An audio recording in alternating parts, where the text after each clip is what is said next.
Oke, minggu lalu terakhir kita sudah belajar mengenai, seismic inversion ya. Nah, sekarang kita akan menyinggung dikit mengenai apa, eee, neural network dan machine learning sebenarnya, apa ya, eee, neural network bagian dari AI lah ya, dari bagian dari machine learning ini juga sebenarnya. Makanya saya coba gabungkan aja.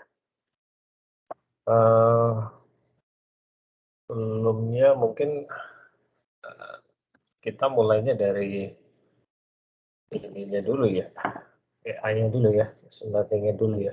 Ini sedikit kita kebalik ya. Jadi saya mulai dari ini dulu sebenarnya. Oke, jadi sebenarnya, eee,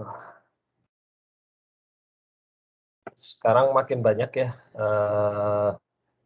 apa ini, istilah-istilah machine learning, apa, artificial intelligence gitu ya. Sebenarnya, eee,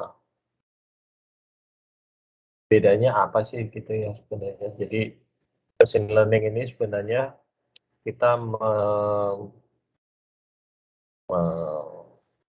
memanipulasi gitulah ya, memanipulasi komputer supaya seolah-olah, komputer itu bisa, beradaptasi seperti manusia ya. Adaptasinya ya berarti harus diberikan suatu proses pembelajaran begitu ya. Karena, intinya kalau nggak ada sesuatu yang dipelajari ya dia nggak bisa apa, nggak bisa memberikan respon seperti yang kita inginkan gitu. Jadi biasanya, menggunakan algoritma tertentu untuk melatih, si komputer gitu intinya. Jadi, biasanya kita berikan suatu seperangkat data gitu ya, untuk si komputer ini untuk berlatih gitu ya, tanpa kita memberikan suatu, eee, predetermined equation atau suatu model gitu. Jadi, kalau misalnya kita apa, regresi linier gitu ya misalnya yang sederhana, berarti kan saya punya seperangkat apa, data pengamatan, eee, X demikian, yang akan memberikan respons Y gitu.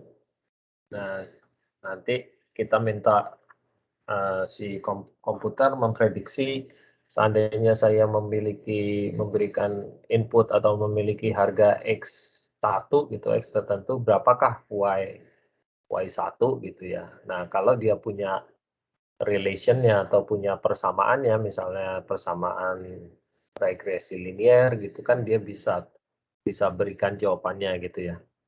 Nah, kalau ini tuh machine learning tuh dia enggak, jadi kita hanya memberikan datanya, dia akan belajar dari data itu tanpa kita memberikan equation atau modelnya seperti apa, dia yang akan tentukan sendiri. Nah, algoritmanya sendiri karena dia bersifat, learning ya, berarti bersifat adaptif, berarti semakin, banyak yang dia gunakan untuk proses pembelajarannya ini, hasilnya secara teori hasilnya lebih baik gitulah ya, atau improve, performance. Performance dalam hal ini biasanya diukur dari, kesalahannya makin kecil atau hasilnya makin akurat. Nah, seperti Secara umum ada 2 kategori umum ya untuk machine learning ini, ada yang disebut supervised learning. Supervised learning ini berarti kita memberikan data dan, si komputer ini akan mempelajari data tersebut, eee, dengan diberikan suatu eee, a suatu model atau suatu hasil yang diharapkan gitu. Jadi dia akan berusaha mendek eee, men menghasilkan output yang kita minta, eee, dengan data yang diberikan, dari data yang diberikan. Jadi makanya disebut supervise karena kita spesifik, kita maunya hasilnya seperti ini gitu. Jadi nanti si komputer yang akan beradaptasi dengan data yang dia yang diberikan untuk input, beradaptasi untuk menghasilkan output seperti yang kita inginkan. Nah, kalau unsupervised, learning ini kategori lainnya, itu adalah kita hanya memberikan data, kita tidak menentukan hasilnya seperti apa yang kita mau. Si komputernya sendiri nanti yang akan membagi-bagi hasilnya, akan menentukan output-nya, mana yang masuk ke ini, mana yang ini. Jadi, eee, dia yang akan menentukan pola output-nya seperti apa gitu, tergantung dari data input-nya, ya. Nah, untuk yang supervised learning sendiri dibagi lagi menjadi, classification ya, dan regression. Classification kalau kita memiliki apa, eee eee, kategorial data gitu ya, jadi data yang discrete biasanya, nanti dia akan membagi ke dalam beberapa klasifikasi, mana yang masuk klasifikasi A, mana yang masuk klasifikasi B, mana yang masuk klasifikasi C, dan seterusnya. Kalau regression berarti ya seperti estimation ya, property estimation, eee, jadi kita memiliki apa, suatu output tertentu itu yang akan di-estimate oleh si komputer. Supervised learning seperti kita ketahui karena kita memberikan spesifik output yang kita minta seperti apa, maka Eee, dia dibagi lagi menjadi 2 teknik, yaitu classification dan, regression ya. Classification seperti kalau kita memiliki discrete data ya, jadi atau categorical data responses, jadi, si output-nya nanti dia akan menentukan masuk klasifikasi A, B, C, D, atau dan seterusnya. Contohnya ini misalnya kalau untuk menentukan apa, kalau di email kita punya eee, spam filter gitu ya, atau junk email filter. Nah, itu dia menggunakan metode classification ini. Jadi, untuk menentukan apakah email itu spam atau beneran email yang dikirimkan ke alamat email kita, si filter ini akan menggunakan, classification teknik ini untuk menentukan kategorinya. Jadi ada email masuk, dia akan cek berdasarkan karakter-karakter yang diberikan pada saat training, apakah email ini, termasuk spam atau enggak, gitu. Contoh lainnya misalnya kalau di kita mungkin untuk, facies prediction atau facies estimation, jadi seandainya kita berikan data-data, input data tertentu, si komputer ini akan menggunakan, learning capability dia untuk menentukan, apakah, output response dari input yang kita berikan itu masuk ke dalam klasifikasi facies A misalnya, atau facies B, atau facies C, dan seterusnya. Untuk teknik regresi sendiri, ini biasanya digunakan untuk memprediksi output yang continuous ya. Jadi suatu properti, continuous property misalnya porosity atau apa, porosity uh, atau velocity atau apa yang suatu properti yang ingin kita prediksi dari seperangkat input yang kita berikan. Atau misalnya perubahan temperatur atau fluktuasi dalam demand ya, dalam permintaan power atau market demand.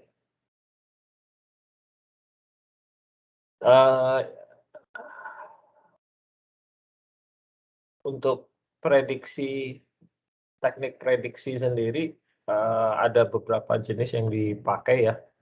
Yang biasanya dipakai adalah linear regression ini, jadi mengasumsikan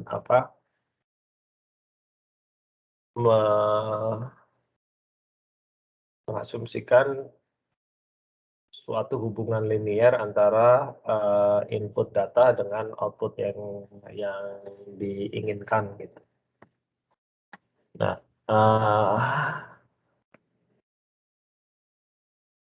cara lain dengan menggunakan non-linear regression, biasanya ini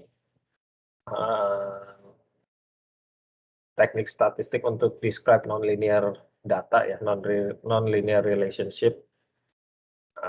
Biasanya beberapa algoritma yang populer yang sering dipakai untuk fitting non-linear ini antara lain misalnya Gauss-Newton, gradient descent, atau Leavenworth-Marquardt. Nanti ini kita akan lebih detail lagi pada saat kita latihan. Sebenarnya nggak hanya dua ini, tapi lebih banyak lagi.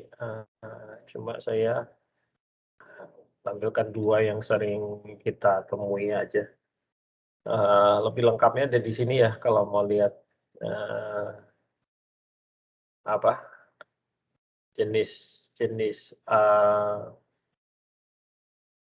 fungsi-fungsi yang dipakai untuk prediction dengan menggunakan machine learning. Lengkapnya ada di sini. Nah, untuk klasifikasi sendiri ada banyak juga, tapi dua yang sering dipakai itu adalah support vector machine atau SVM ya. Ini biasanya kita menentukan suatu batas separation. Si algoritma ini dia akan menentukan suatu batas separation yang optimum sehingga memisahkan suatu sekumpulan data menjadi klasifikasi-klasifikasi yang berbeda atau kelas-kelas yang berbeda.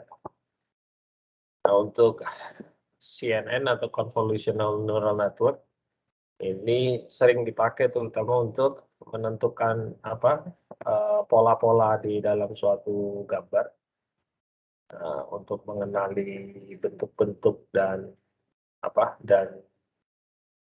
feature-feature tertentu gitu. Jadi biasanya kalau kita punya input gambar seperti ini, gambar mobil gitu ya, dia tidak akan pakai semua datanya ini, tapi akan disampel oleh si komputer itu, akan disampel atau di subsamplekan. Jadi dia hanya mengambil sampel yang lebih resolution yang lebih kecil, yang untuk dimasukkan ke dalam network-nya, dan kemudian dia lakukan apa yang namanya ini konvolusi. Jadi cuplikan dari gambar itu dia masukkan, dia disampel lagi sehingga nanti hanya kurang lebih subsampel yang kecil Nah, itu baru nanti dia akan klasifikasikan apakah gambar ini masuk masuk ke masuk apa, masuk ke dalam kategori A, B, C, atau D, dan seterusnya ya. Kalau di sini misalnya contohnya apakah ini gambar mobil, gambar truk, atau gambar SUV, atau gambar sepeda, atau gambar orang, gitu lah ya, kurang lebih. Tapi secara umum bukan gambar seluruhnya yang akan diolah, tapi hanya subsampel dari gambar. List-nya lebih banyak lagi ada di sini ya, kalau kalian mau baca-baca. Nah, itu tadi yang supervise. Kalau unsupervised ini biasanya uh, si komput si komputer ini akan menentukan sendiri output yang di yang akan dihasilkan gitu. Jadi kita tidak memberikan menspesifikkan apa output yang kita mau.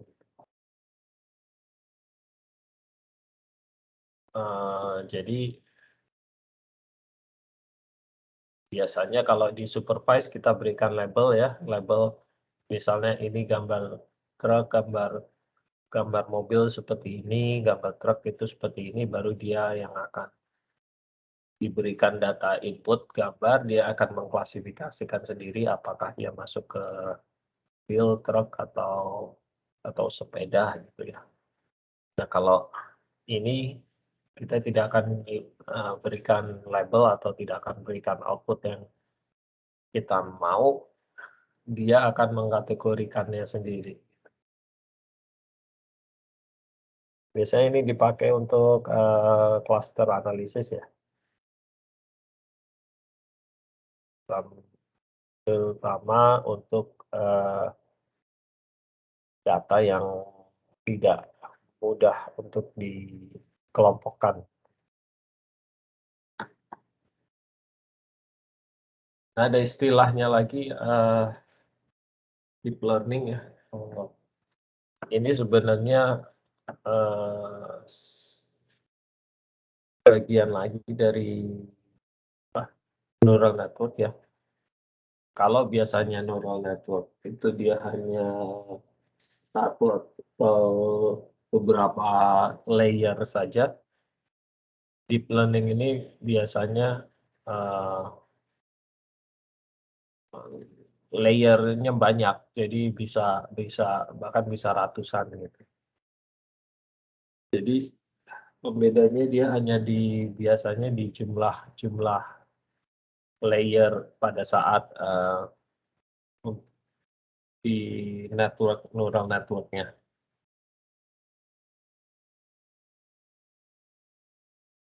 Ini kategorinya jadi secara umum semuanya itu disebut artificial intelligence ya, baik machine learning ataupun neural network ataupun deep learning gitu.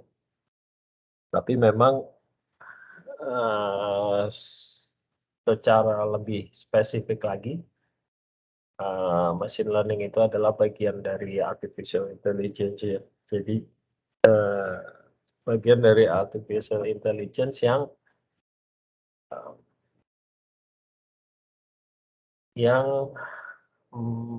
memanfaatkan komputer untuk memprediksi output dengan diberikan data supaya si komputer itu bisa berlatih ya, atau belajar.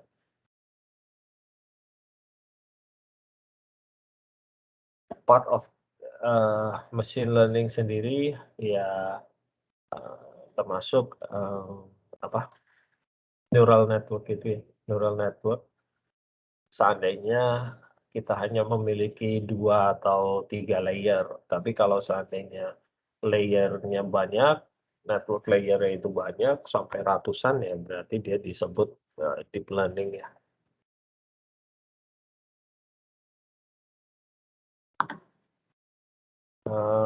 Oke.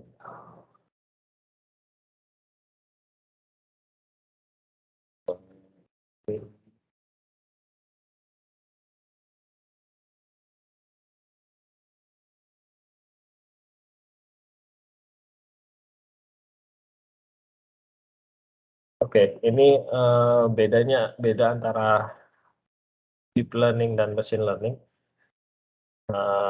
Machine learning biasanya kita berikan labeling ya, jadi kita berikan output, specify output yang kita mau.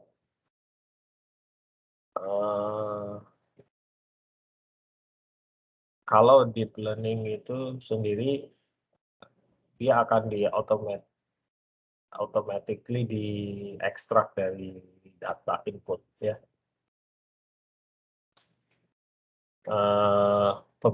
Bedanya lagi yang paling penting adalah deep learning ini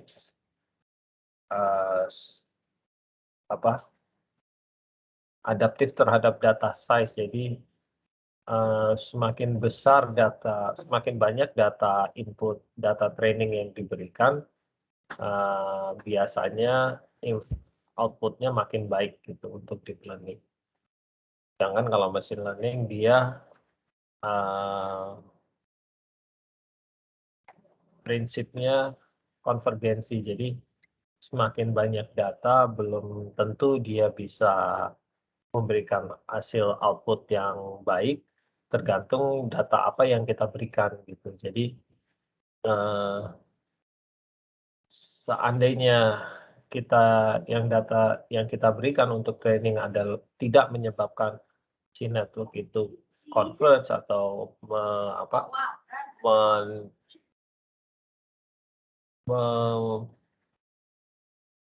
converge ke arah satu solution, itu biasanya outputnya ya tidak bagus juga. Jadi misalkan kita punya data banyak gitu, tapi correlation antar datanya sendiri sangat highly correlated, berarti karena kan ini sebenarnya learning process ya, jadi intinya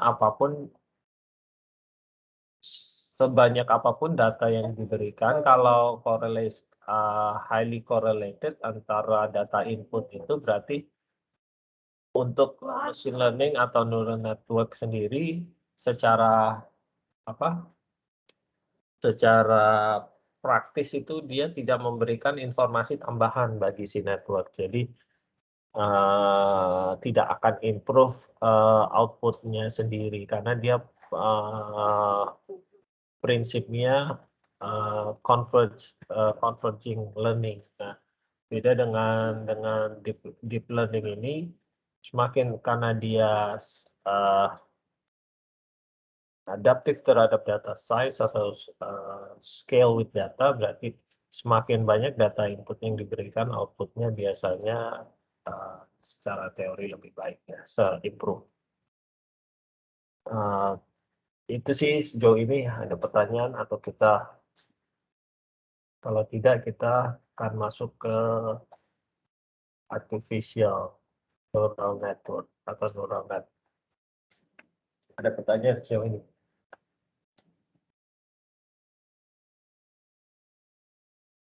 Ya, kita lanjut aja ya. Nah, neural network ini dia satu bagian dari artificial intelligence, part of artificial intelligence yang sering digunakan untuk untuk deep learning. Jika tergantung berapa layer networknya yang dipakai ya.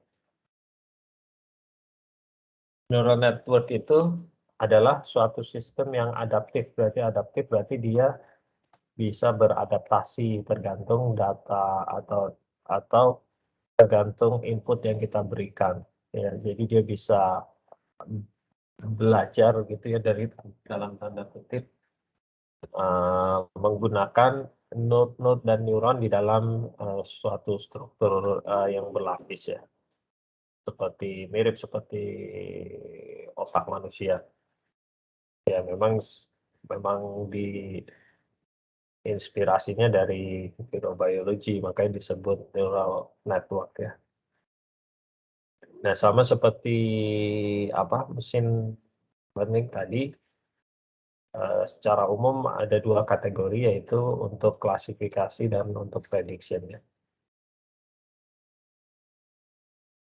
Tidak perlu explicit model dan maksudnya tidak perlu kita berikan suatu hubungan atau suatu model untuk dia memprediksi output-nya gitu. Jadi model hubungannya tidak harus ada hubungannya, tidak harus linier atau, tidak harus, polinomial, tapi any relation atau bahkan nggak ada hubungannya pun bisa dihubung-hubungkan gitu oleh si network ini.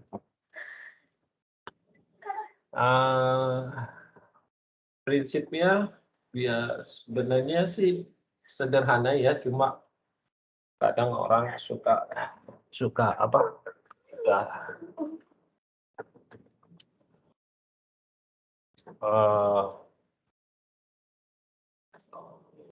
udah bingung karena kayak seperti black box gitu ya. Jadi padahal sebenarnya simple aja. Jadi, dia terdiri dari, eee, input ya, kita berikan input, dia terdiri dari weight ini bobot gitu ya.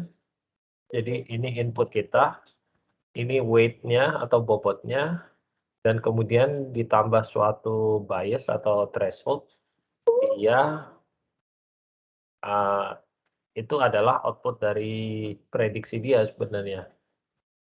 Jadi kalau kita tuliskan kurang lebih seperti ini ya, jadi dia penjumlahan dari, masing-masing dari input dikalikan dengan masing-masing bobotnya ditambahkan biasnya. Jadi tergantung weight-nya ini nanti akan ditentukan oleh si network-nya untuk memprediksi output ya, weight dan bias ya, atau threshold.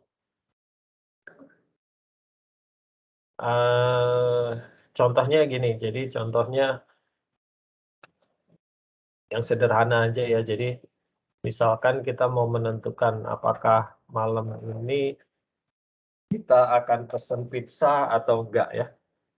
Ini output-nya ya, jadi ini predicted output. Jadi output-nya malam ini kita mau pesen atau kita mau makan pizza atau enggak, pizza atau enggak. Nah,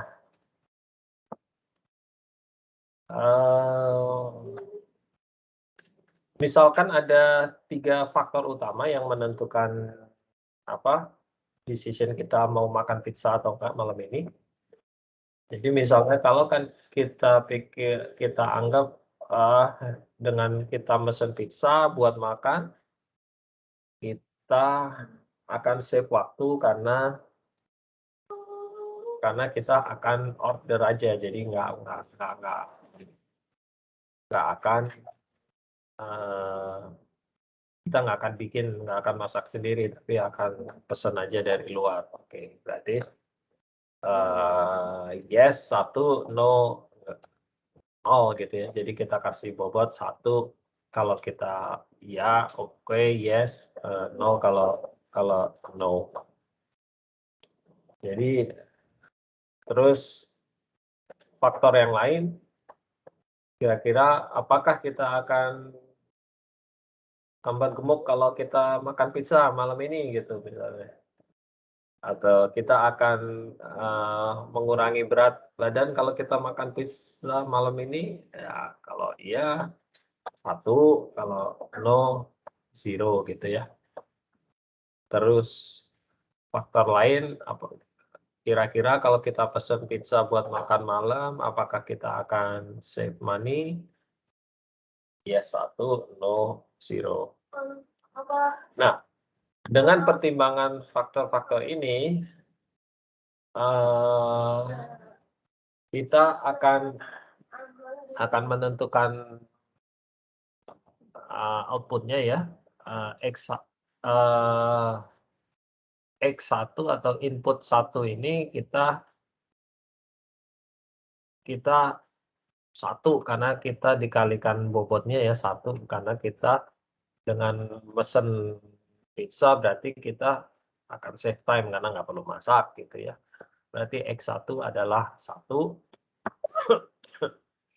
Kemudian untuk faktor kedua atau apakah kita akan berat badan kita akan tidak naik dengan mesen pizza?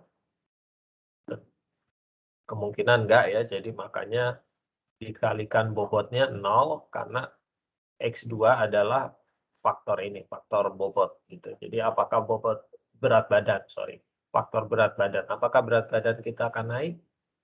Akan turun dengan makan pizza? Karena enggak, ya berarti 0, bobotnya 0 ya, 0 dikalikan faktor berat badan yaitu X2, berarti X2 0. Karena biasanya kita akan biasanya pilih semua topping ya, kalau ke pizza. Nah, kemudian faktor ketiga, apakah kita akan save money? Bobotnya 1, kalau iya, bobotnya 0, kalau enggak. Itu aja dengan kita makan pizza, berarti kita tidak save money ya, berarti di sini iya, karena asumsinya kita hanya cuma beli 2 slice saja, nggak banyak-banyak.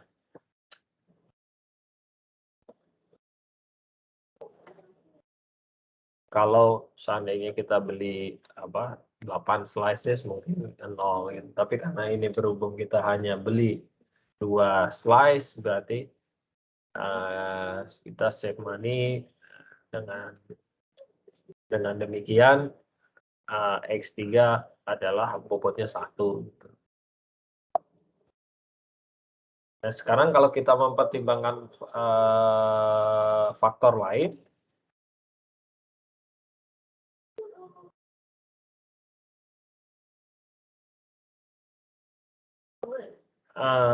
kalau kita mempertimbangkan faktor lain, untuk hal ini kita kasih bobot ya ke ininya, ke network-nya.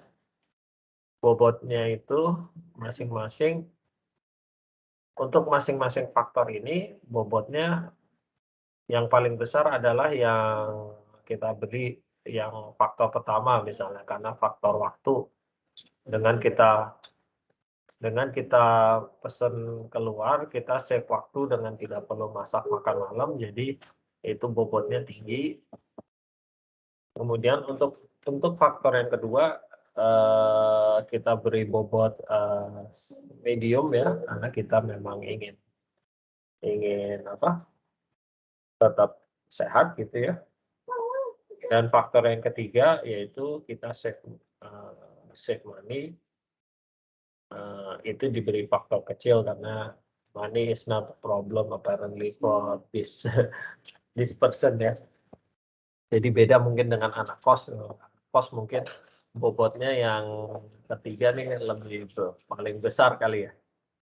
Kalau anak kos yang bobot ketiga paling besar, bobot pertama paling kecil mungkin. Biasanya banyak waktu luang gitu ya kalau anak kos, mahasiswa anak kos gitu. Untuk case ini dia lebih menghargai waktu daripada uang, jadi waktu yang paling besar bobotnya. Ya. Kemudian kita asumsikan threshold 5 ya, jadi ada bias, kita memiliki bias -5. Jadi kalau dari persamaan tadi yang si network ini, kalau kita masukkan asumsi-asumsi atau faktor-faktor yang kita gunakan untuk perhitungan kasus ini, maka kita dapatkan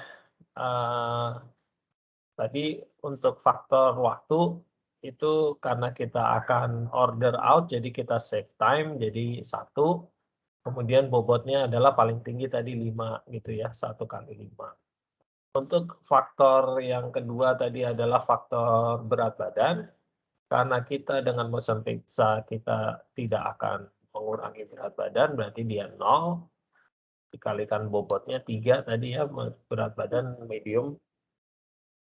Kemudian ditambah faktor yang ketiga, faktor apa tadi? Faktor money, save money.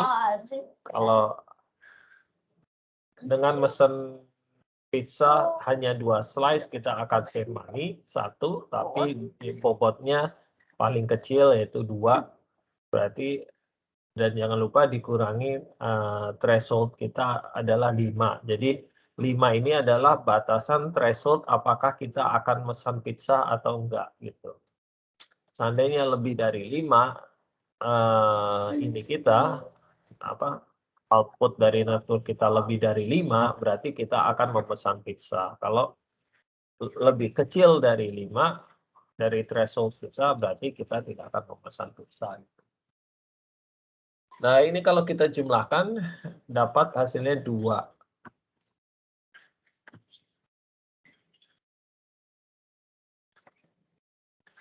Sorry, 5 tadi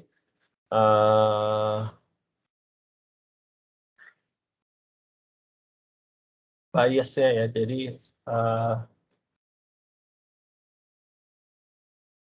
Jadi bias dari ini ya, dari problemnya. Jadi seandainya kita punya threshold 5, berarti biasnya adalah -5. Jadi seandainya kita jumlahkan seluruhnya, kita punya hasil 2, berarti outcome-nya 2 greater than 0, karena output-nya ditentukan 1 jika network-nya lebih besar daripada 0, lebih besar sama dengan 0, tapi 0 jika hasil network-nya lebih kecil daripada 0. Karena ini hasilnya 2, maka lebih besar dari 0, berarti output-nya 1, yes gitu ya. Yes berarti ya kita beli pizza buat makan malam gitu. Nah ini contoh. Pertanyaannya Pak. Ya. Kalau yang sebelumnya itu kalau hasilnya sama dengan 0, terus keputusannya apa Pak itu? Sama dengan 0 tetap beli pizza. Ini kan ini ya. lebih besar sama dengan 0. Oke. Kalau dia negatif ini karena threshold-nya 5, jadi kalau lebih kecil dari 5 ya negatif gitu dia. Negatif berarti kita tidak akan pesan pizza. Oke, makasih Pak. Ya. Nah ini contohnya network-nya, kita punya hidden layer dan output layer.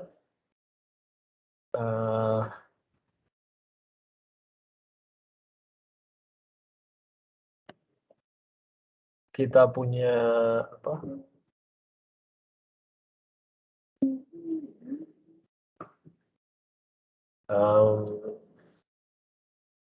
Kita punya input, data input.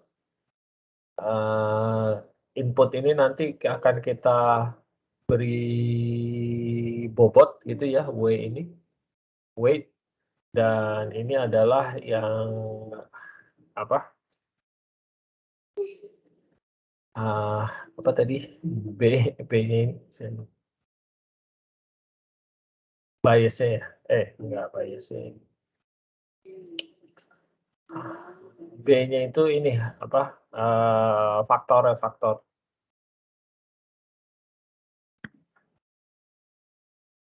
Jadi bobotnya ini nanti akan ditentukan oleh si networknya ini, dan untuk layer ini kebetulan fungsi aproksimatornya pakai sigmoid ya. Kemudian dia akan masuk ke layer berikutnya, yaitu output layernya diberikan bobot lagi dan suatu faktor ya.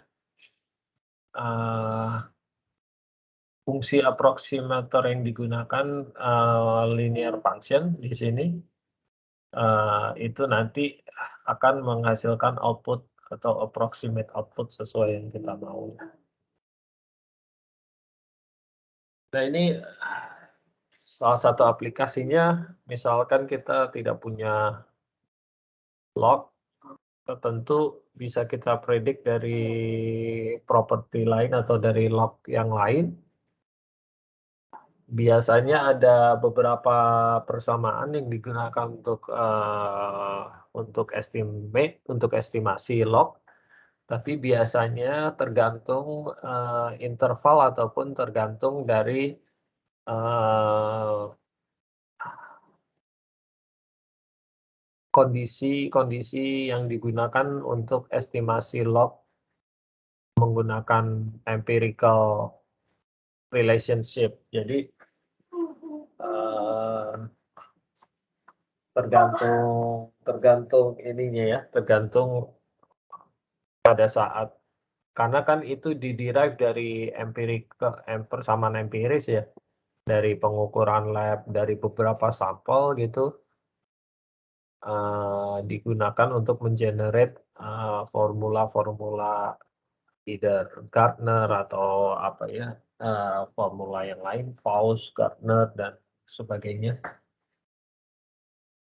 Kadang dia hanya valid untuk kondisi-kondisi tertentu atau valid untuk interval tertentu, tapi di interval lain tidak begitu bagus, ataupun untuk kondisi,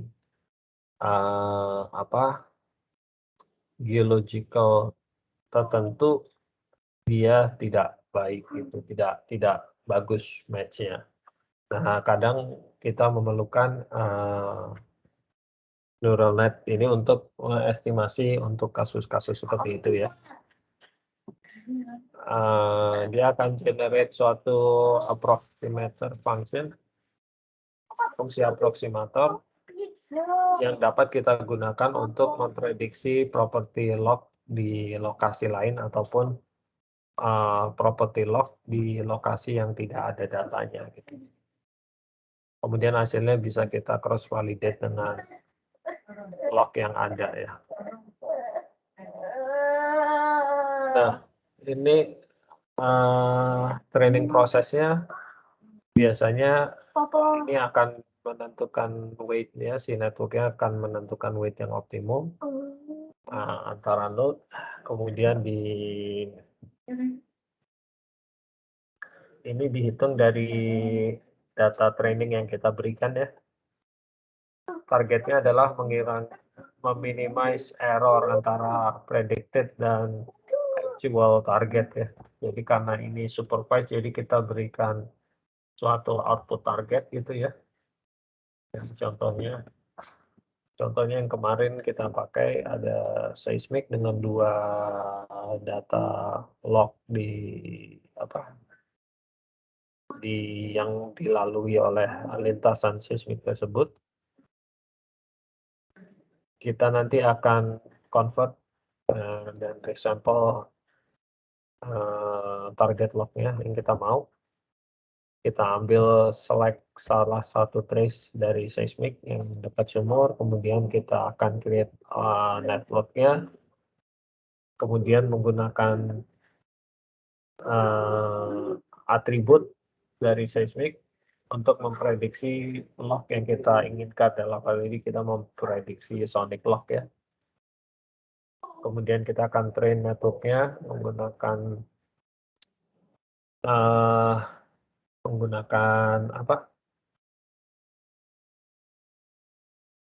metode fitting, Marquardt-Levenberg ini. Kemudian kita secara iteratif akan adjust weight-nya dan bias-nya untuk meminimize error.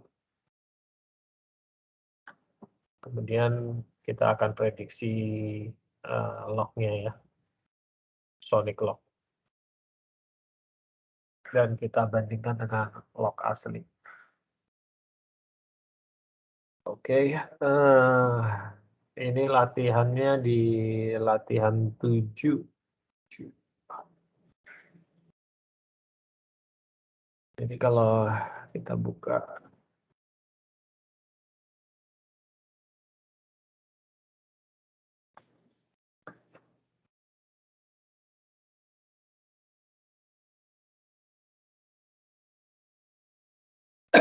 7A.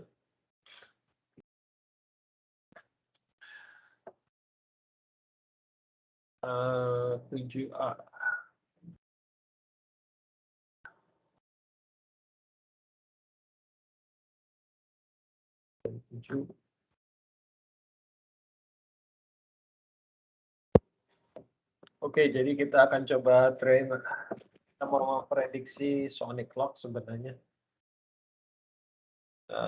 di sumur yang ini. Sebenarnya sonic clock-nya ada, tapi pura-pura dia gunakan dia untuk blind test ya. Yang sumur yang di kiri ini X. Sumur yang di kanan, yang S ini akan kita gunakan untuk training. Dan hasil trainingnya nanti akan kita apply, kita cross check di blind well kita ya, blind test kita di X ini. Kalau hasilnya oke, kita bisa pakai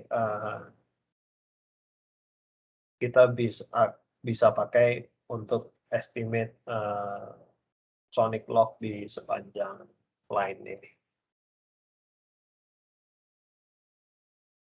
Pak, boleh Ya. tanya? Iya. Loading data di sini, misalnya kayak kalau data lognya itu .las apa txt gitu Pak?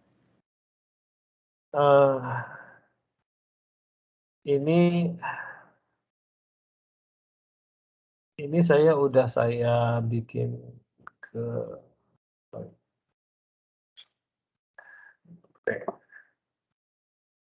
ini saya bikin ke dari ini sonic. Jadi yang ini udah saya ubah ke dalam binary file Mbak Putri, tapi aslinya dalam LAS sih. Aslinya dalam LAS, tapi ini saya ubah ke dalam binary file kan, karena apa? Biar membuang ini ya header, jadi nggak ada data koordinat, nggak ada ini ya headernya, jadi saya ubah ke binary file ini, mat.mat ini, mat file. Tapi aslinya sih dari LAS ya. Cuma ini saya karena data beneran gitu, data beneran, jadi ininya saya ubah ke binary supaya nggak ada data itunya, data koordinat dan apa segala macam location kayak gitu. Aslinya dari LAS sih, Mbak Putri, sorry. Baik, Pak. Itu maksudnya bisa kalau mau ubah ke binary doang itu pakai program ini juga atau kita cuman Iya, pakai ini juga. Kalau dalam LAS ya ini tinggal load sebagai ASCII ya, ASCII. Ini kan kalau kita load itu ada pilihan sih untuk datanya. Kalau kita nggak ngasih option, dia langsung anggap itu binary ya, MATLAB binary file. Kalau seandainya datanya ASCII, kita bisa kasih option ini ASCII gitu. Jadi supaya itu di load, dia tahu ini adalah ASCII, data ASCII.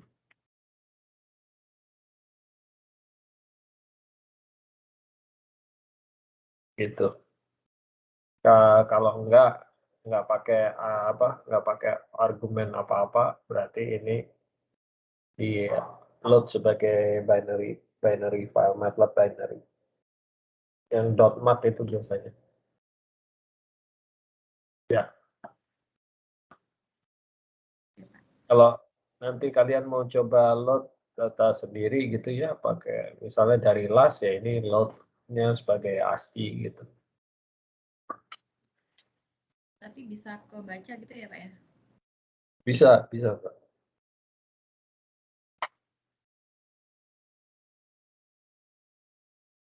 Ya, jadi kita akan prediksi log Sonic gitu ya, dari menggunakan training dari data yang sumur S ini. Kemudian kita cross validate dengan blind test. Jadi yang X ini akan kita pakai sebagai blind test ya. Oke, berarti kita load dulu datanya, data lognya dan data seismik dan atribut-atribut seismiknya di lokasi sumur. Ini kalau nggak salah ini udah di lokasi sumur, udah saya select di lokasi sumur. Kemudian kita masukkan ini menjadi dalam satu matriks P ya, input datanya P. Berarti yang input data pertama ini adalah data seismic trace-nya, yang kedua data atributnya, atribut apa nih, phase, instantaneous phase. Yang ketiga adalah atribut amplitude ya, amplitude envelope. Yang keempat adalah instantaneous frequency. Untuk target lognya atau T, saya sebut T di sini ya, target. T ini inputnya. Target lognya adalah sonicnya. Itu di load dari ini, sonic. Kemudian kita training menggunakan neural network, feed forward neural network ya, menggunakan fitting Levenberg-Marquardt itu tadi. Ini train LM nih berarti kita pakai LM fitting tadi ya, Levenberg-Marquardt fitting. Di sini kita punya 65 node ya di network ya, 65 ini, 65 node, 2 layer ya. Layer pertama sigmoid fungsinya, yang layer yang kedua atau output layernya adalah linear function. Ini input datanya, input atributnya kita masukkan untuk training. Parameter untuk trainingnya, untuk networknya, epoch itu iterasi ya, iterasinya 500. Goalnya adalah 1 kali 10 pangkat minus 4. Jadi seandainya errornya nanti sudah lebih kecil daripada 1 kali 10 pangkat 4, dia akan berhenti. Akan dianggap sudah konvergen gitu ya. Atau iterasinya sudah mencapai 500. Jadi salah satu dari 2 kondisi ini terpenuhi ya, dia akan stop. Kemudian kita simpan networknya, kita training networknya. Hasil dari training nanti bisa kita gunakan untuk simulate. Jadi untuk prediksi di sumur yang sama dulu ya. Jadi kita coba validasinya di sumur yang kita pakai untuk training. Kemudian nanti validasi lagi di sumur yang tidak dipakai untuk training. Kenapa kita perlu lakukan begitu? Karena ada kalanya dia estimasinya bagus di sumur yang dipakai training, tapi di tempat lain yang nggak dipakai untuk training, estimasinya nggak bagus gitu. Itu yang disebut dengan overfitting ya, overfitting atau overtraining, karena trainingnya terlalu over gitu, dia hanya jago kandang lah ya istilahnya. Jadi cuma bagus kalau dia dipakai di lokasi di mana dia di-train gitu. Begitu dipakai di lokasi-lokasi lain nggak bagus. Jadi itu yang disebut overfitting atau overtraining. Jago kandang gitu istilahnya. Kan kita nggak mau ya, maunya kita hasil trainingnya yang bisa dipakai di semuanya, valid untuk di semuanya gitu. Makanya kita perlu lakukan 2 kali ya. Validasi di tempat yang dipakai training dan validasi di tempat di sumur atau di tempat lain yang nggak dipakai untuk training. Makanya jadi idealnya ada lebih dari satu sumur ya untuk prediksi menggunakan neural net atau machine learning. Oke, kalau udah kita simulate ini kita prediksi dari hasil trainingnya akan kita pakai untuk memprediksi output. Kemudian kita akan plot, kita bandingkan antara real sonic log, based on ini, real sonic log dengan ini nanti hasil predicted log TN.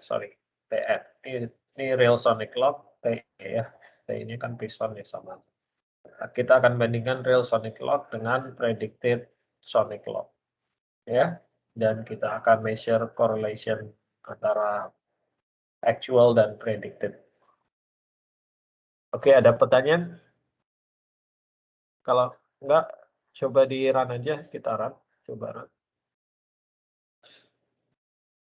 Oke, udah jam 6 ya. Kalau di sini ada berapa metode itunya neural network-nya? Untuk apa ininya?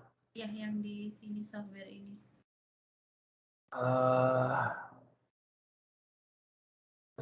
Nggak hafal. Tapi banyak ya. Oh, error ya? Kalian pada error semua? Error, Pak. Finite identified-nya 38. Tansik. Oh, ini nih. Sebentar. Jadi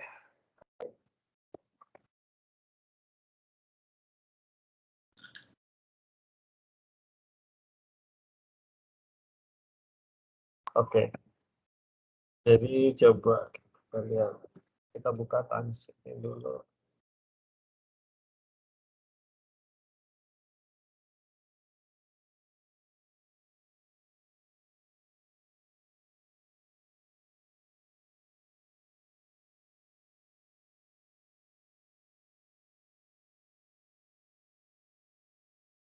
Nggak ada ya. Gini nih, ini soalnya oke. Soalnya ini package sudah lama, ini nggak di maintain ya. Coba ini ganti find is finite kayaknya. Coba dulu ya.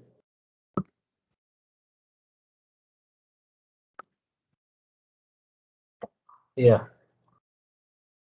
Jadi yang di Tansiknya itu tadi kalian finite ini diganti is finite ya, di baris 38 ya.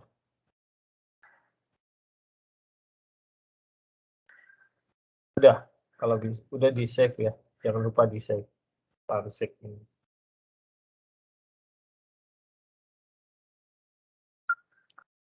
Nah ini hasil prediksinya, sorry.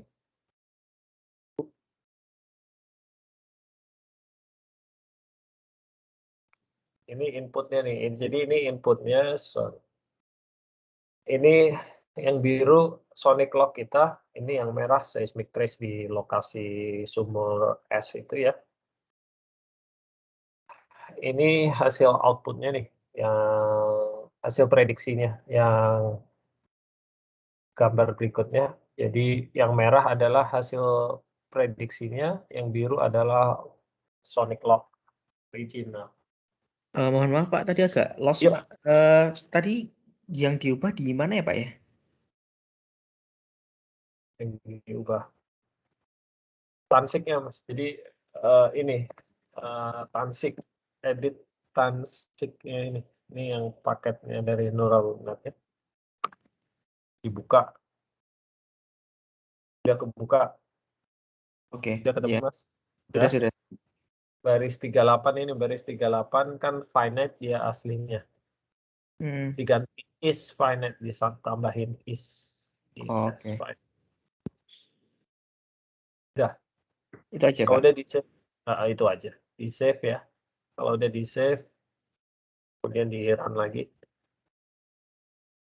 Kalau ini convergence-nya, jadi pertama dia errornya ya berapa nih, mungkin 17.000.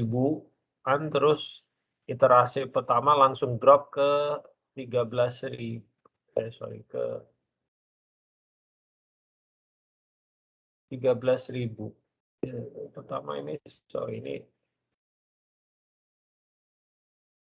17.000, ini 1.000, iterasi 11 iterasi dia turun ke 1.000 errornya, langsung drop. Tapi habis itu errornya nggak turun-turun, segitu aja ya.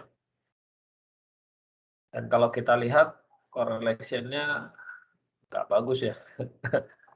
Hampir tidak berkorelasi sebenarnya. Ini yang merah ini yang merah adalah one to one correlation ya, jadi Y sama dengan X. Jadi apa yang salah ya kira-kira ya di sini ya? Kenapa dia nggak mau? Jadi kalau kita lihat, kalau kita ingat dari minggu lalu ya, seismic spectrum dengan sonic dengan log spectrum.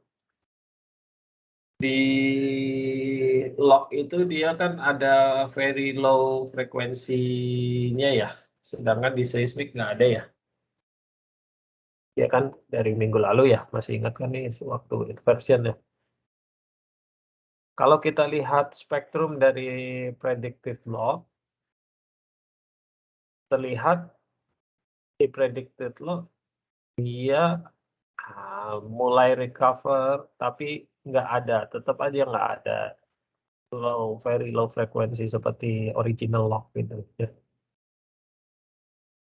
Itu kenapa, memang karena dari seismiknya nggak ada informasi itu. Jadi walaupun kita trainingnya berkali-kali atau kita train networknya berkali-kali, tapi selama di inputnya nggak ada data itu ya dia tidak bisa memprediksi dari yang nggak ada kan si networknya. Dia bisa memprediksi tergantung dari input data yang diberikan untuk training. Jadi kalau training ada datanya ini ya berarti dia bisa prediksi. Karena trainingnya inputnya dari seismik semua kan nggak ada ininya ya. Jadi makanya dia prediksinya nggak begitu baik. Kita lihat dari correlation-nya juga jelek ya. Nah, kira-kira apa yang bisa kita lakukan untuk mengimprove hasilnya? Berarti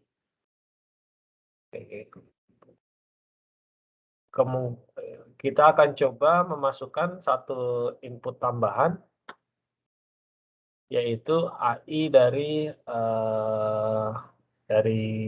kan kita kemarin udah run inversion ya. AI dari seismik kita berikan sebagai input tambahan. Jadi tidak hanya atribut-atribut yang dari instantaneous atribut, tapi juga ada kita kasih AI tambahannya.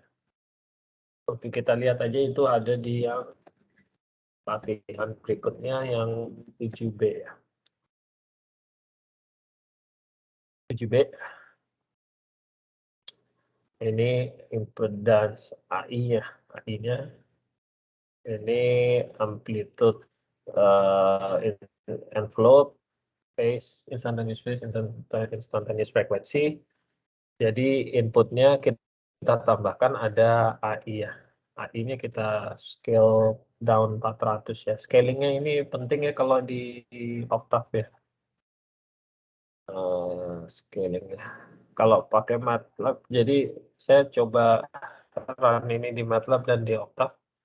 Kalau di MATLAB itu somehow kita nggak perlu scaling, dia udah bisa konvergen gitu hasilnya. Kalau di Octave kita harus scaling karena ini beda jauh dengan range-nya, dengan range amplitude-nya dengan yang atribut yang lain gitu. Jadi somehow dia tidak bisa konvergen gitu karena ada satu yang entah ini dianggap outlier atau gimana gitu ya. Jadi makanya saya perlu scale down ini AI-nya supaya dia masuk ke dalam range amplitude yang lain, semua yang lain. Kalau di MATLAB kayaknya either dia scaling internally atau gimana. Jadi untuk ini kita scale down, kemudian kita target locknya masih Sonic lock. Kita generate networknya, oke. Kali ini kita pakai 125 neuron, lebih banyak. Masih 2 layer ya, hidden layernya sigmoid dan output layernya kita pakai linear. Karena kita hanya pakai 2 layer, makanya ini neural network biasa ya, neural net disebutnya. Kalau deep learning kita bisa networknya bisa banyak sampai ratusan ya. Oke, kita pakai iterasi 1000. Parameter goalnya 1 kali 10 pangkat minus 4. Yang lain ini sebenarnya nggak perlu sih, ini saya set karena tadinya ini selalu nggak konvergen gitu gara-gara ininya scaling isunya ini. Ini makanya saya set di sini karena supaya maksa dia konvergen, tapi tetap aja walaupun saya kasih set parameter yang lain dia tetap nggak konvergen ternyata karena akibat scaling isu ini. Setelah saya scaling baru dia mau. Jadi ini sebenarnya nggak perlu juga sih kalau mau dimatiin atau dibuang ya nggak apa-apa sih parameter yang lain. Oke, kita coba training. Kemudian hasil trainingnya kita simulate untuk mendapatkan output predicted outputnya ya. Kemudian kita plot lagi, kita bandingkan sama original. Pak Befriko, Oke. mau Ya. motong tadi tuh yang Ya. tadi tuh sebenarnya kalau yang di saya tuh nggak ketemu filenya gitu gimana ya Pak? Bahwa kalau nggak ada gitu si tansik. Oh iya Mbak Putri belum ini ya, belum diinstal neural net-nya ya, saya lupa ya. Waktu itu ya. Oh Ya, itu. jadi belum ya? Yang pakai komputer kantor ya nggak bisa waktu Yang itu ya. dulu itu ya, yang gagal itu. Oh itu ini. Nah, ini sekarang pakai komputer kantor apa komputer Masih pakai pribadi? komputer kantor. Nanti aja deh Pak, kalau saya install di pribadi aja kali ya, saya ngikutin apa yang kemarin itu ya. Oh, iya boleh. Caranya. Waktu itu kan nggak bisa ya karena pakai problem ya karena pakai komputer kantor ya. Iya benar-benar lupa. Iya ini buat ini sih ya untuk neural network. Iya dipakai buat ini. Iya Dia Pak. pakai unmatched. Iya. Nanti saya ikutin aja kan ada rekaman Pak Befriko sih masih. Iya boleh. Iya, makasih Pak. Oke, ini masih turun ya. Gradiennya turun terus. Errornya masih turun. Tapi udah nggak signifikan kayaknya kalau yang pas pertama-tama dropnya langsung gede. Ini kan ini dari 16.000 turun ke 68 langsung kan. 67 tambah.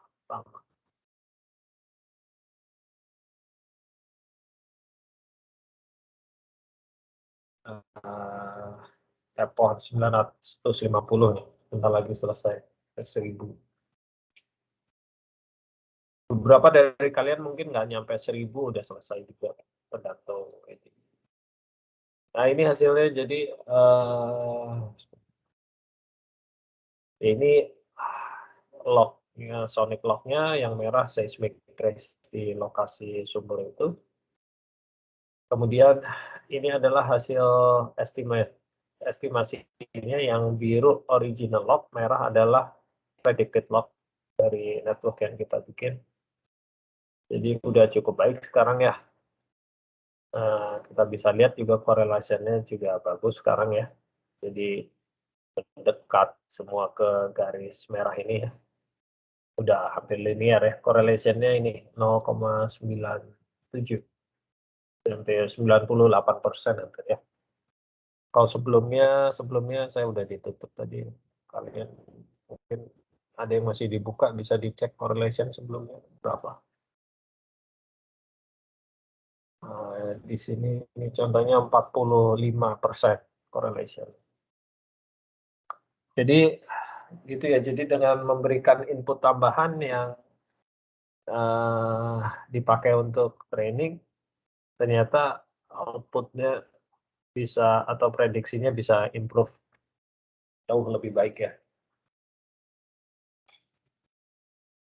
Oke, jadi ya itu jadi tergantung inputnya sih, apa yang kita kasih inputnya buat, karena dia bukan apa ya, bukan magic atau bukan black box juga sebenarnya, jadi kadang orang nggak tahu main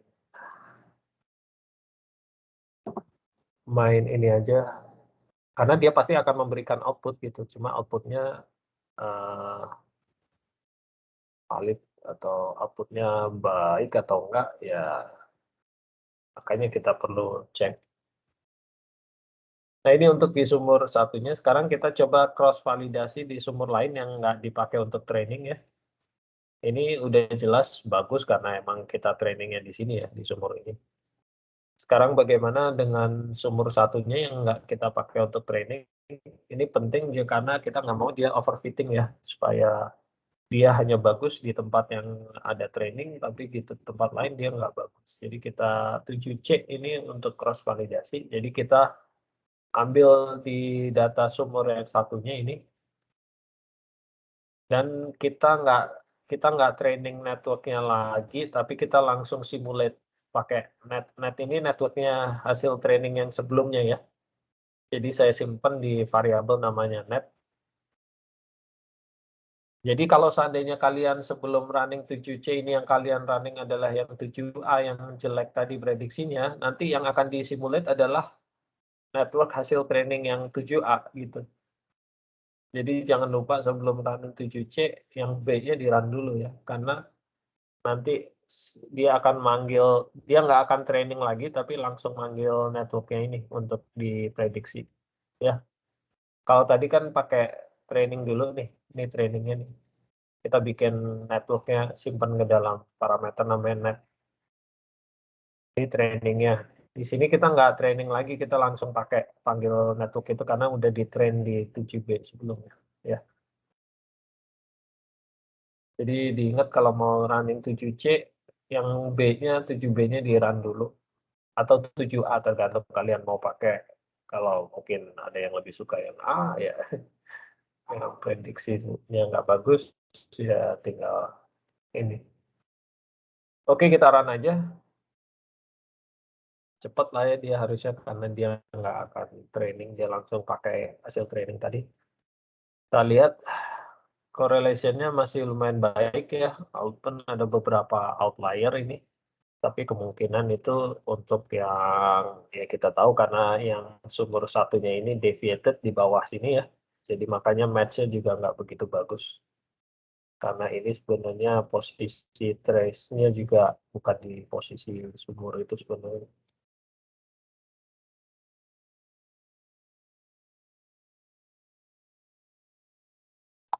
Ya, ini hasil cross validasinya. Kalau kita lihat ternyata di sumur yang lain dia juga cukup baik matching-nya. Kita bisa pakai ini untuk prediksi di lokasi lain yang nggak ada sumur gitu ya. Contohnya jadi saya generate apa sonic log section gitu ya. Ini saya ubah ke velocity sonic log.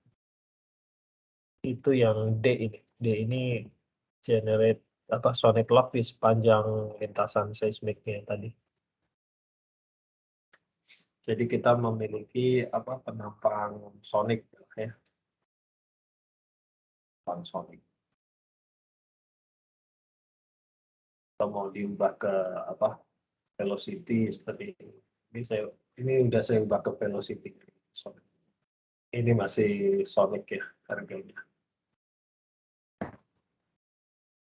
Gitu, demikian ada yang mau ditanyakan?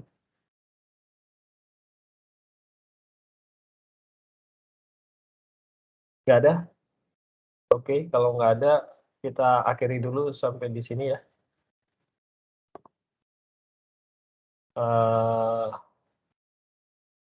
Terima kasih, mohon maaf agak terlambat. Minggu depan, sebentar. Minggu depan itu saya ada dinas keluar kota ya. Apa minggu depan kita nggak ada kuliah dulu aja ya? Saya juga belum tahu baliknya. Kayaknya belum baliknya jam berapa sore mungkin. Jadi untuk minggu depan kayaknya kita tidak ada kuliah dulu ya, tidak ada pertemuan dulu. Oke, Pak. Kalau Kita misalnya ketemu. Pak Gim- boleh tanya. Ya, gimana? Kalau nanti saya ada yang kesulitan boleh japri ya Pak. Yang kan saya mau install. Oh iya, boleh aja. Oke, ya kita ketemu lagi 2 minggu lagi ya, insya Allah ya. Oke, sampai di sini dulu. Semoga sehat-sehat selalu semuanya. Assalamualaikum warahmatullahi wabarakatuh. Waalaikumsalam. Terima kasih, Pak. Terima kasih.